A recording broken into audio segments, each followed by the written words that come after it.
আলাইকুম। আজকে আপনাদেরকে এমন একটা বাচ্চাকে দেখাবো। আসলে বাচ্চাটা খুবই দুঃখী একটা বাচ্চা।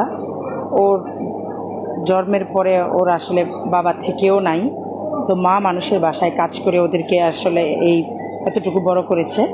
তার মধ্যে ও আবার একটা অ্যাক্সিডেন্ট করে, মারাত্মকভাবে একটা অ্যাক্সিডেন্ট করছে। তো ওর মা আসলে যেহেতু মানুষের বাসায় কাজ করে, ওদের জন্য আসলে চিকিৎসা চালানোটা খুবই কষ্টের বিষয়। ওর সাথে শুধু এই যে ওর একটা দাদি আছে দেখেন, আর দাদির নিজেরও দেখেন একটা হাত ভাঙা, দেখেন দাদির নিজেরও একটা হাত ভাঙা। তো সর্বোপরি ওদের অবস্থা খুবই খারাপ। তো ওর দাদি আমার কাছে সহযোগিতা চেয়েছিল তার এই নাতিনের জন্য। তো এই জন্য আজকে আমি ওকে দেখতে আসছি। তোমার নাম জানি কি বাবু? সাদিকুল। সাদিকুল। সাদিকুল, তুমি কেমন আছো? আমি ভালো না, আমি অ্যাক্সিডেন্ট হয়েছি। আমার বাপ ভালো না। তাই?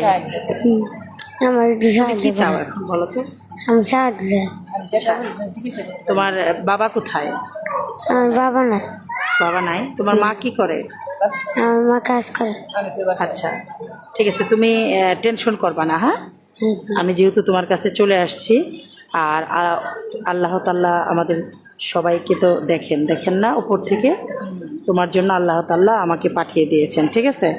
তো তোমার এখন যা যা করতে হবে আমি ডাক্তারদের সাথে কথা বলে তোমাকে আমি সাহায্য করব, ঠিক আছে? তুমি এটা নিয়ে কোনো টেনশন করো না, বুঝছো কি বলছি?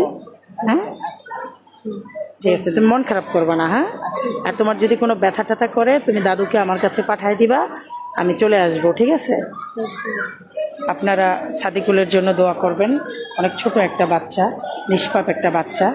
ওর পায়ের অবস্থা দেখেন আসলে খুবই খারাপ, আর এদিকে আমি আসলে দেখাতে পারতেছি না, তো এটা ঢেকে রাখছি কারণ ফেসবুকের কিছু গাইডলাইনের বিষয় আছে, তো সেজন্য আসলে দেখাতে পারছি না। ওর পায়ের অবস্থা খুব ভয়ঙ্কর। তো আমি চাই, যেহেতু ওর বাবা নাই, আমি ওর শেষ পর্যন্ত এই বাচ্চাটার পাশে থাকতে চাই। আপনারাও দোয়া করবেন আমি যেন এই বাচ্চাটার পাশে থাকতে পারি। আল্লাহ হাফেজ।